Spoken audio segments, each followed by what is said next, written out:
Alhamdulillahirabbil alamin. Allahumma shalli wa sallim wa barik ala sayyidina Muhammad wa ala alihi wa ashabihi wa man irtadaha ma ba'd. Hadratal mukhtaramin wal mukhtaramat, dari ketakbiran Masjid Arif Nurul Huda yang ada di markas Polda Jawa Timur, yang kami hormati hadirin hadirat yang berbahagia, yang alhamdulillah hari ini kita semua bisa melaksanakan sholat zuhur berjamaah. Maka mudah-mudahan sholat zuhur kita, takarrub kita, tabarruk kita, rukuk dan sujud kita menjadikan bagian dalam rangka meraih ridha Allah Subhanahu wa Ta'ala. Berbulan, mudah-mudahan kita juga bisa berkesempatan untuk menambah sholat sunnah rawatib qobliyah ba'diyah, karena janji Rasulullah, siapa yang mampu menjaga 4 rakaat sebelum zuhur dan 4 rakaat sesudah zuhur, Rasulullah memberikan janji, haramallahu jasadahu an-nar, Allah akan mengharamkan jasadnya dari api neraka. Ma'asyiral muslimin wa zumratal mu'minin rahimakumullah, dalam waktu yang teramat singkat ini, kurang lebih sekitar 10 menit, saya akan menyampaikan pesan terakhir Rasulullah SAW di jelang wafat. Tercatat di dalam Rohiqul Mahdum Sirah Nabawi yang disusun oleh Syekh Mubarak Furi, bahwa Rasulullah SAW wafat pada hari Senin tanggal 12 Rabiul Awal tahun 11 Hijriah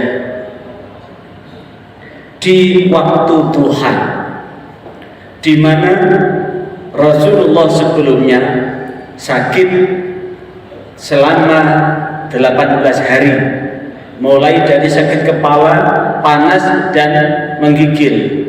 Di tanggal 12 hari Senin itu Rasulullah sehat dan Rasulullah sempat untuk sholat subuh berjamaah dan kemudian memandatkan kepada Abu Bakar untuk jadi imam, dan kemudian dalam posisi sehat. Namun ternyata di waktu masuk duha Rasulullah drop, dan kemudian di saat itu seluruh sahabat telah berkumpul, dan bukan hanya sahabat yang berkumpul di sekitar kediaman Rasulullah, tapi malaikat Jibril pun datang dan ditemani oleh seorang malaikat yang belum dikenal oleh Nabi, dialah malaikat Israel. Di saat itu Rasulullah di jelang detik-detik wafat, Rasulullah bertanya kepada malaikat Jibril, setelah aku meninggalkan dunia ini, apa hakku dari Allah? Malaikat Jibril pun menjawab bahwa setelah engkau meninggalkan dunia ini, pintu langit dan pintu surga terbuka lebar buat engkau. Namun jawaban ini Rasulullah tidak menunjukkan senang dan girang, masih gelisah. Maka kemudian malaikat Jibril melanjutkan, Allah tidak akan memasukkan umat terdahulu sebelum umatmu masuk surga. Maka inilah yang menjadi jaminan Rasulullah buat umat-umat Rasulullah yang akan dimasukkan surga. Karena itulah di dalam hadis yang diriwayatkan oleh Imam Bukhari, bahwa Rasulullah SAW menegaskan, kullu ummati yadkhulunal jannah, seluruh umatku akan masuk surga, illa man aba, kecuali mereka yang enggan. Maka saat Rasulullah menyampaikan bahwa seluruh umatku akan masuk surga kecuali yang enggan, Maka inilah yang kemudian sahabat bertanya, siapa yang enggan itu ya Rasul? Ternyata Rasulullah menjawab, man ata'an yadkhulunal jannah wa man asani faqad aba. Siapa yang taat kepadaku maka dia akan masuk surga, dan siapa yang maksiat dariku maka dia termasuk orang yang enggan. Dan ternyata di saat detik-detik Rasulullah wafat itu bergantian, dari Aisyah istri Rasulullah, kemudian Fatimah masuk, terakhir yang masuk adalah Ali bin Abi Thalib. Saat Ali bin Abi Thalib masuk, itulah yang kemudian Rasulullah melambaikan tangannya supaya Ali mendekatkan telinganya ke bibir Rasulullah. Di saat itu Rasulullah berpesan, usikum bis-shalah wa ma malakat aymanukum. Setelah itu Ali berdiri tegak, diawe lagi, dilambai lagi. Kemudian Rasulullah mengucapkan, ummati, ummati, ummati. Apa maknanya? Usikum bis-shalah. Aku berwasiat kepadamu Ali, aku berwasiat kepadamu Ali, jagalah sholat dan santunilah orang-orang yang lemah yang ada di sekitarmu. Jadi ada dua, Rasulullah memerintahkan untuk menjaga sholat dan menyantuni orang sekitar yang lemah, yang butuh bantuan. Pertanyaannya, kenapa Rasulullah yang diwasiatkan adalah sholat? Ternyata inilah di dalam hadis yang diriwayatkan oleh Imam Bukhari dan Imam Muslim di dalam kitab Riyadhus Shalihin, bahwa kelak nanti orang yang pertama dibangkitkan dari alam barzah itu Rasulullah. Orang yang pertama bersujud kepada Allah itu Rasulullah. Orang yang kemudian diberikan kuasa untuk memberikan syafaat kepada umatnya itu Rasulullah. Dan ketika Rasulullah berdiri tegak setelah sujud kepada Allah, yang pertama yang dicari Rasulullah adalah umatnya. Ke depan mencari umatnya, ke kanan mencari umatnya, ke kiri mencari umatnya, ke belakang mencari umatnya. Dan di saat Rasulullah menyatakan bahwa aku akan mencari umatku, maka sahabat bertanya, bagaimana cara engkau mencari umatmu? Maka Rasulullah SAW di mana sahabat bertanya, bagaimana engkau mencari umatmu dari umat Nabi Nuh sampai umat panjenengan? Maka Rasulullah menjawab, aku mencari umatku min atharil wudu, dari bekas-bekas wudu. Kenapa?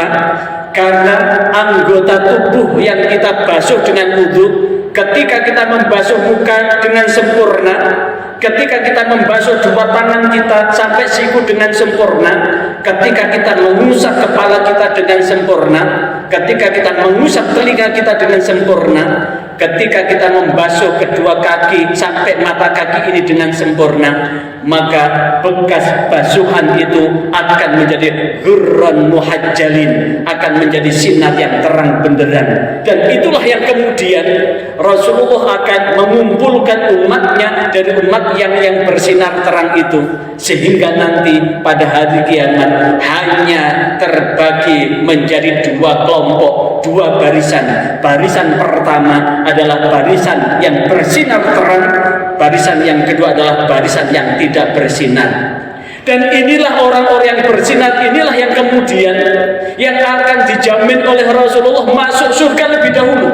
Lantas bagaimana umat Rasulullah yang mengakui tiada Tuhan kecuali Allah dan Nabi Muhammad adalah utusan Allah, namun ketika mendengar adzan yang bercakap-cakap, tetap bercakap-cakap, tidak segera beranjak ke masjid, yang bekerja masih melanjutkan urusan dunianya dan tidak beranjak ke masjid, bahkan tidak pernah mengerjakan panggilan itu, maka inilah walaupun ada dua kalimat syahadat di dadanya, maka ini termasuk akan berkumpul dengan orang-orang yang tidak bersinar. Maka di dalam satu riwayat, walaupun toh begitu, Rasulullah masih mencari umatnya yang tidak bersinar itu. Dan setelah umat Nabi terdahulu masuk surga, Rasulullah tetap mencari sehingga ditemukan ada umat yang berupa seonggok arang yang mengucapkan Allah Muhammad, Allah Muhammad, Allah Muhammad yang ada di dasar neraka. Maka ini Rasulullah tetap memberikan pertolongan. Pertolongan inilah yang disebut dengan syafaat Rasulullah SAW. Hadirin yang berbahagia, maka mudah-mudahan sholat kita, takoruk tadoruk kita yang kita kerjakan ini menjadikan kita istiqomah untuk mengerjakan dalam kesulitan apapun, kesibukan apapun, walaupun yang beradzan atau yang adzan itu adalah manusia, itu adalah pada hakikatnya adalah panggilan Allah buat kita semua. Karena itulah alhamdulillah kita dikasih kekuatan iman, kekuatan Islam, sehingga kita mampu menyisihkan kesibukan keduniaan kita untuk memenuhi panggilan ini. Dan jikalau kita betul-betul seperti ini, istiqomah seperti ini, Abdullah bin Mas'ud bertanya kepada Rasulullah dalam hadis yang diriwayatkan oleh Imam Bukhari dan Imam Muslim, ayyul amali afdalu, amal apa yang paling utama? Rasulullah menjawab, as-sholatu ala waktiha, sholat yang dikerjakan di awal waktunya. Pertanyaan yang lain, ayyul amali aqrabu ilal jannah, amal apa yang paling mendekatkan ke surga? Rasulullah pun menjawab, as-sholatu ala waqtiha, sholat yang dikerjakan di awal waktunya. Pertanyaan yang lain, ayyul amali ahabbu ilallah, amal apa yang paling Allah cintai?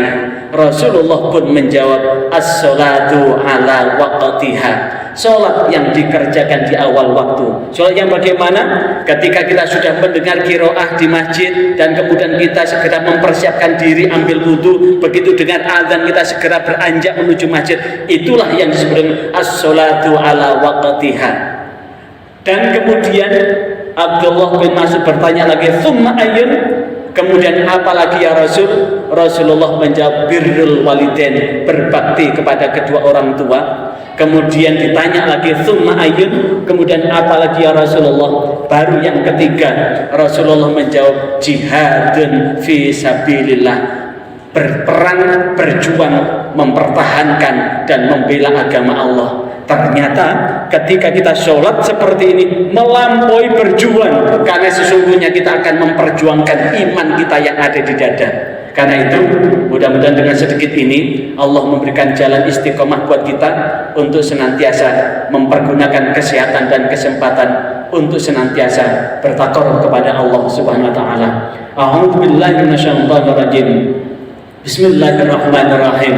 Alhamdulillahirabbil alamin. Allahumma shalli wa sallim wa barik ala sayyidina Muhammad walhamdulillahirabbil alamin. Ya Allah, ya Rahman, ya Rahim, wahai Zat yang Maha Pengasih, yang kasihnya tak pernah pilih-pilih, wahai Zat yang Maha Penyayang, yang sayangnya tak pernah terbuang.